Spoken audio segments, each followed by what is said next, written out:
Hi everyone, আজি মোৰ ভাল লগা এটা আচাৰৰ ৰেচিপি লৈ আহিছো। হেতু হৈছে বগৰীৰ মিঠা আচাৰ, টেঙা মিঠা আচাৰ।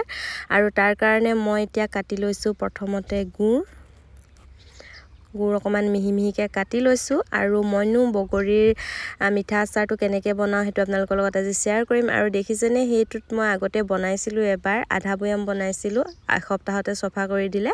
মানে আমাৰ ঘৰত খাই সবেই ভাল পায়, মা দেউতা মানুহজন সবেই ভাল পায়। গতিকে ভাবিলো বগৰী অলপ আছে নিমখত থৈ দিয়া, গতিকে ভাবিলো বনাই লওঁ থাকুতে। কেৰাহীত তেল দি দিছো, তেল অলপ হলে হৈ যায়, বেছি নালাগে এইটো আচাৰত। বেলেগিনে আচাৰত তেল লাগে বাৰু, এইটোত অলপ দি দিছো। এবয়াম মই অলৰেডি বনালোৱে, মানে এতিয়া এইটো নেক্সট হয়, সেইটো ভিডিঅ' কৰা নহল। গতিকে ভাবিলো এইটো ভিডিঅ' কৰি থৈ দিও, কাৰণ বগৰী বেছি নাই, এবাৰ বনোৱা নহব চাগে। এতিয়া মই তেলখিনিতে অকমান চেনি দি দিম, এইটো অপচনেল হয় দে, মই কিন্তু দি দিও। চেনিটো দি দিলে মানে অকমান আঠা আঠা নিচিনা হ'ব, কাৰণ গুড়টো মানে মোৰ এবাৰ গুড়টো এইটো বালিয়া গুড় পালো, একেবাৰে আঠাটো বেয়া, কিন্তু একেবাৰে বালিয়াটো ভাল, ইমান ভাল নহয়। সেইটো কাৰণে মই চেনি অকমান দি দিছো। তেলখিনি অকমান পকিলক।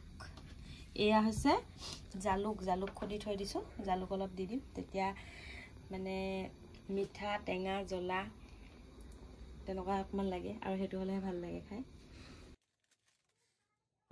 এতিয়া মই গৰম কৰা তেলখিনিতে দি দিম কেইটামান পাঁচফোৰণ। বগৰীখিনি চাই পিনি দিছো আৰু জোখমতে দি দিব। আৰু এনেকৈ পাঁচফোৰণ দিলে মানে আচাৰটোৰ গোন্ধটো বেছি ধুনীয়া হয়। আৰু অকমান পাঁচফোৰণখিনি তেলতে অকমান জ্বলিবলৈ দিম। এতিয়া মই দি দিম গুড়খিনি কাটি থোৱা। গুড়খিনি দি দিলো। এতিয়া ভালদৰে লৰাব লাগিব যাতে গুড়খিনি পুৰা গলি যায়। গলি যোৱালৈকে এনেকৈ লৰাই থাকিম, আৰু এটা টাইমত গৈ পিনি গুড়খিনি একদম মানে লিকুইড নিচিনা হৈ যাব গলি এনেকৈ খুব মতে লৰাম। এতিয়া আপোনালোকে মিঠা আচাৰ কেনেকৈ বনাই জনাব দেই। বগৰী হওক, জলফাইৰো বনাব পাৰি, আমলখিৰো বনাব পাৰি সেনেকৈ। গতিকে টেঙা মিঠা আচাৰটো খাই মই বেছি ভাল পাওঁ এনে নৰ্মেল আচাৰতকৈ। আপোনালোকে কেনেকৈ বনাই জনাব। এয়া দেখিছেনে গুড়খিনি একদম ধুনীয়াকৈ পাগ উঠি গৈছে। পকা মিঠৈ বনোৱাৰ নিচিনাই হয়, আৰু মই হলেও পকা মিঠৈটো ইমান বনাই চোৱা নাই আজিলৈকে, ভালদৰে ইমান নাজানো বনাব। বনালে পাৰিম চাগে, কিন্তু বনাই চোৱা নাই। গতিকে এনেকৈ গুড়খিনি ধুনীয়াকৈ লৰাই থাকিম, আৰু এনেকৈ যেতিয়া ওপৰলৈ দি দিম, এনেকৈ ধুনীয়াকৈ লিকুইড টাইপত অলপ আঠা আঠা নিচিনা হ'ব তেতিয়া ইয়াৰ পাগ উঠিলে বুলি গম পাই যাম।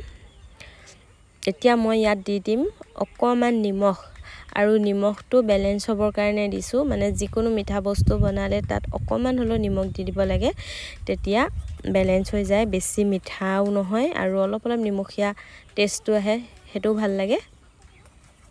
গতিকে নিমখখিনি মিলাই ললো, গুড়খিনি ধুনীয়াকৈ পাগ উঠি গৈছে। এয়া দেখিছেনে ধুনীয়াকৈ পৰি গৈছে হেতাখনৰ পৰা। এতিয়া আকৌ মই ইয়াত দি দিম জালুকৰ গুড়িখিনি, যিখিনি মই জালুকৰ গুড়ি খুন্দি থৈছিলো, সেইখিনিও এতিয়া মই ইয়াত দি দিম। একদম পটককৈ হৈ যায় এই টেঙা মিঠা আচাৰটো, আৰু হেৰি কৰি থব পাৰি, মানে ধুনীয়াকৈ প্ৰিজাৰ্ভ কৰি থব পাৰি। একো ভিনেগাৰ চিনেগাৰ নিদিলেও বেয়া নহয়, খালি ৰ'দত দি থাকিব লাগে। এয়া জালুকৰ গুড়িখিনি দি দিলো। এতিয়া মই অলপ টাইম লৰাম।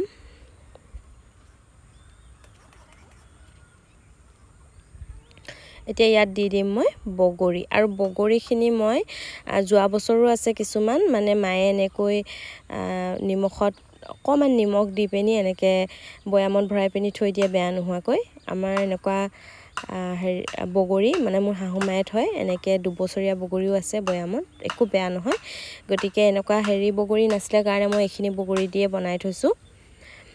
বগৰী দি দিলো ধুনীয়াকৈ। এতিয়া ভালকৈ গুড়খিনিৰ লগত বগৰীখিনি মিহলাম।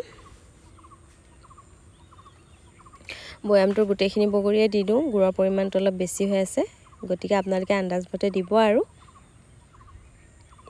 বগৰী গোটেইখিনি দি দিলোঁ এতিয়া ধুনীয়াকৈ গুড়ৰ লগত মিক্স কৰি অলপ টাইম ভাজিম আৰু অলপ টাইম ভাজিব লাগে কাৰণ কেতিয়াবা পানী অলপ ৰৈও যাব পাৰে বগৰীখিনিত আৰু পানী থাকিলে মানে আচাৰ বেয়া হৈ যায় সেইটোতো চবেই জানেই গতিকে অলপ টাইম পানীখিনি শুকুৱাবলৈ দিয়ালৈকে লৰাই ভাজিম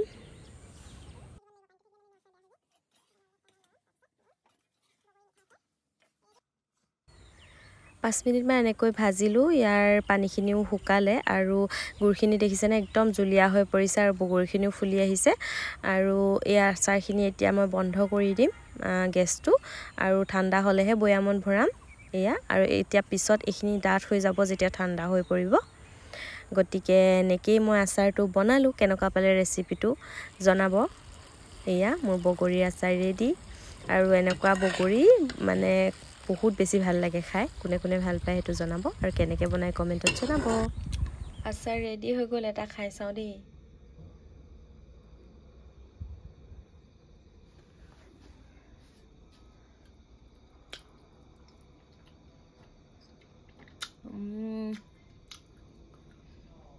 মজা মানুহজনক দিওঁগৈ ৰ'ব কেনেকুৱা আছে মজা